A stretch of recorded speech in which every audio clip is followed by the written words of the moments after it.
તો ગુજરાત પર શક્તિ વાવાઝોડાનો ખતરો તોળાઈ રહ્યો છે।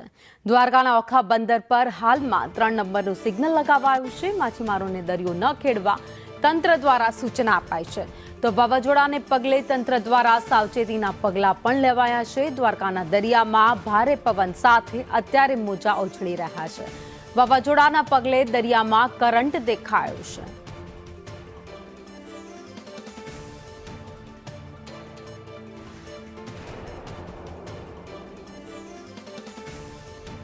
વિભાગની આગાહીને લઈને ખાસ વાત કરવામાં આવે તો જે દ્વારકાના અરબી સમુદ્રમાં હાલમાં ભારે કરંટ જોવા મળી રહ્યો છે। શક્તિ નામનું જે વાવાઝોડું હતું, આ વાવાઝોડું ક્યાંક ને ક્યાંક દરિયા તરફ, દ્વારકાના જે અરબી સમુદ્ર તરફ આવી રહ્યું છે। ને વાત કરીશ દ્વારકાના અરબી સમુદ્રની, તો દરિયાઈ જે વિસ્તાર છે ત્યાં હાલમાં કરંટ જોવા મળી રહ્યો છે અને 8 થી 10 ઊંચા મોજા પણ ઉછળ્યા છે।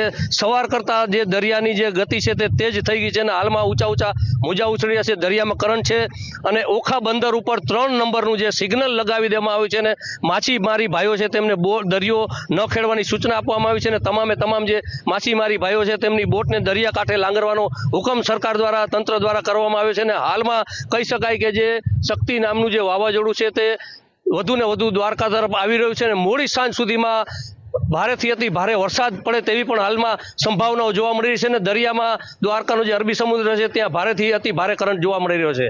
અનિલ લાલ, સંદેશ ન્યૂઝ, દ્વારકા।